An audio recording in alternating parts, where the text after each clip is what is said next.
After a long and torturous 2 weeks off, the international break is finally done and dusted, and the Championship is returning to action. Queen's Park Rangers, of course, resume their league campaign with a trip to Hillsborough on Saturday afternoon.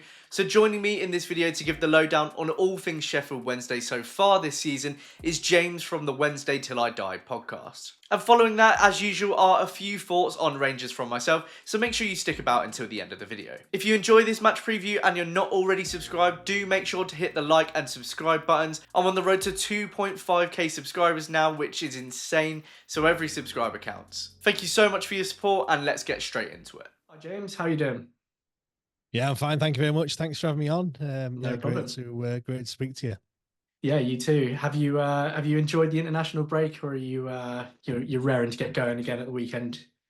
Do you know what? I love football. I love sport. I can watch anything. But do you know what? These international breaks and the international weekend, nah, it don't really get me going. England, Finland wasn't a great spectacle. Neither was England, Ireland. So yeah, get me back to Hillsborough any day. And yeah, that's exactly what we're doing on Saturday. Yeah, absolutely. I mean, I think after the summer of international football, it was a little bit too soon to be back watching England. But yeah, thankfully the Championship is back this weekend. So of course we're here to talk about Sheffield Wednesday versus QPR on Saturday afternoon. So I just wanted to start by talking about your season so far, really. So obviously started really brightly with that 4-0 win at home to Plymouth, but then it's been 3 consecutive league losses since. So what's your take on Wednesday so far? Do you know what? We won that first game against Plymouth, and yeah, like we were saying in pre-season, we need to kind of temper his expectations a little bit. Then we smashed Plymouth 4-0 and everyone went crazy and everyone were thinking, this is it. We're going to be finishing in the playoffs. This is going to be our season. We were already, planning the statue of Danny Röhl outside the South Stand at Hillsborough. And yeah, everything looked great. Everything we touched turned to gold.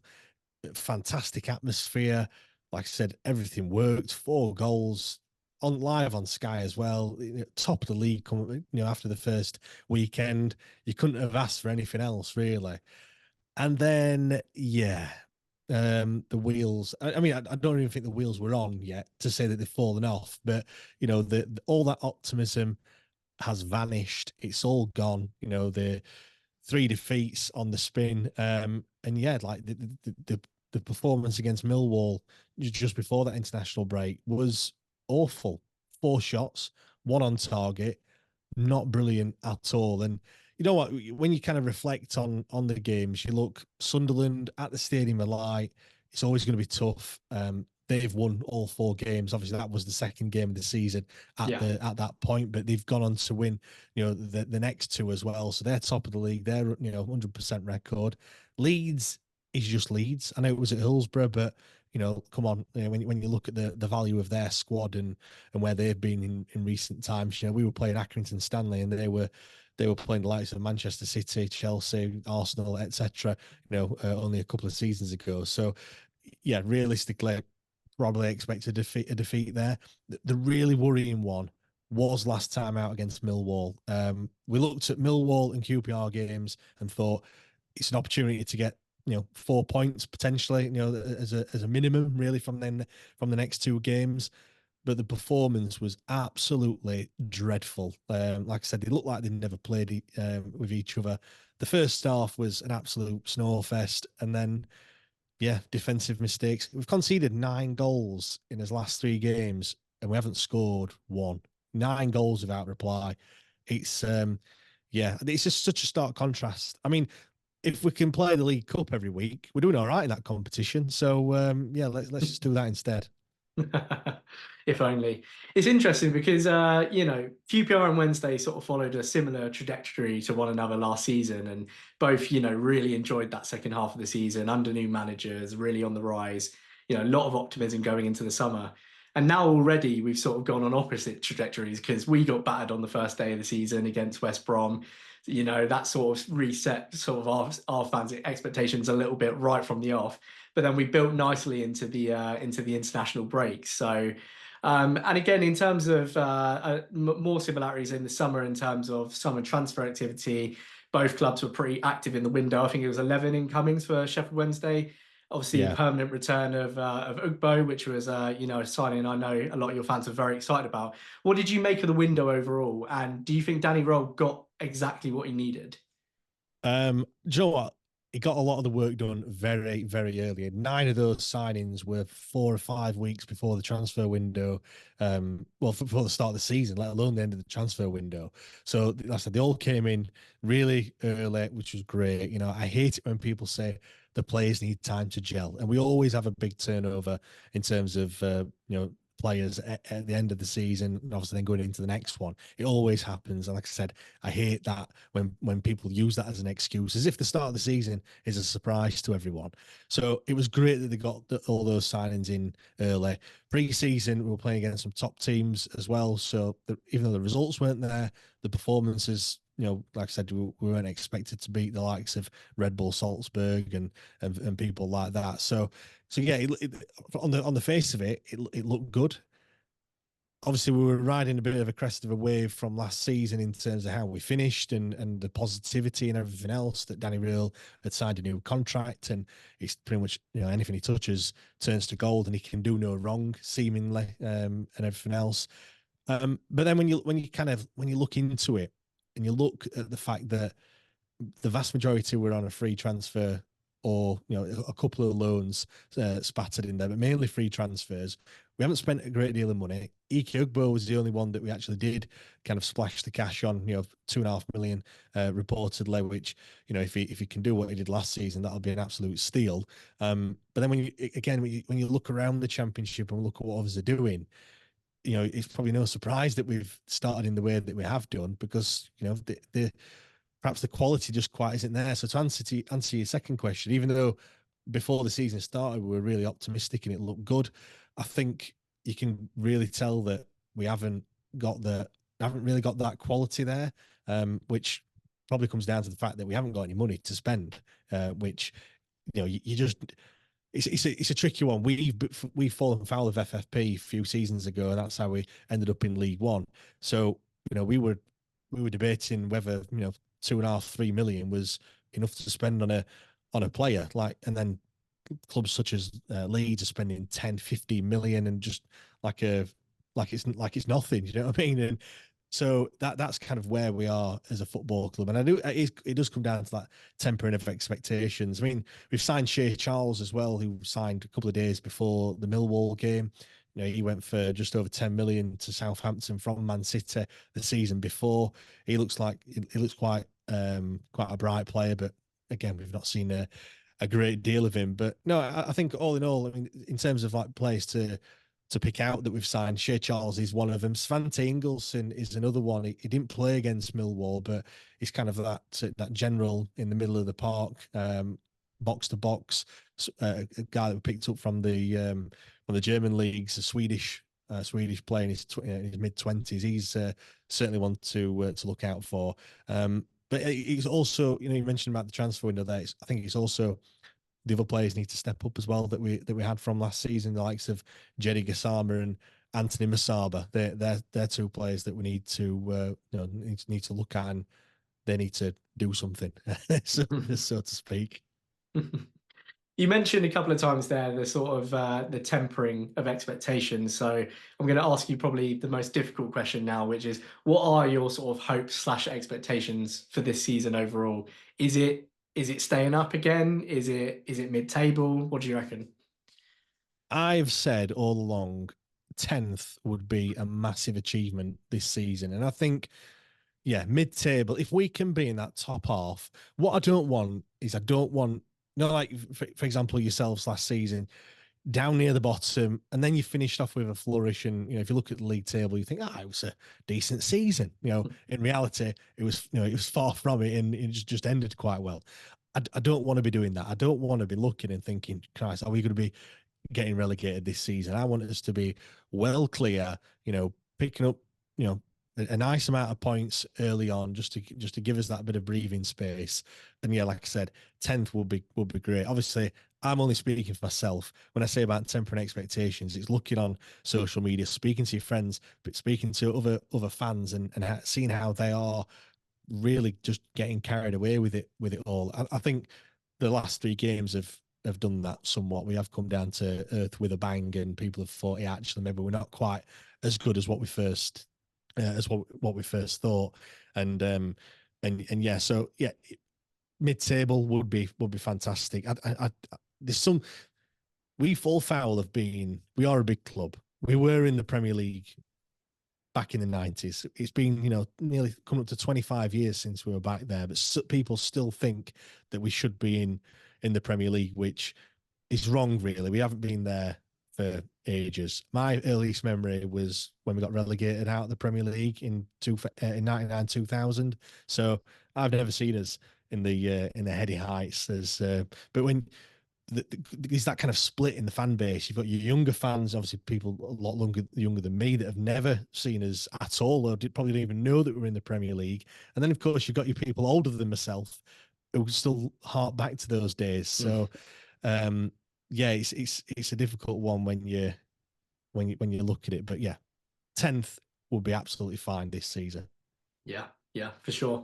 And you mentioned there a couple of the sort of newer signings to look out for, players you'd like to see sort of step up to the plate a bit more. Who are Wednesday's sort of danger men in this team? I know that's a difficult question to ask on the back of 3 losses without scoring, but who should QPR be worried about on Saturday? Yeah, I mentioned them there, Anthony Masaba and Jedi Gasama. I say this every time. Last season, they were very much speedboat, no driver, if you know what I mean. They'll get the head down, they're quick, they get you on the edge of your seat, and you know, they will excite you. However, they do lack that end product. If they could get the end product right, to be honest, they probably won't be playing for Sheffield Wednesday. Is the honest answer, because the pace that they've got is fantastic. If they get it right, then when we went to Loftus Road, both of them did score. I mean, Jenny Gasama's goal was fairly fortuitous with the deflection that he got, but he did well, to get down the byline.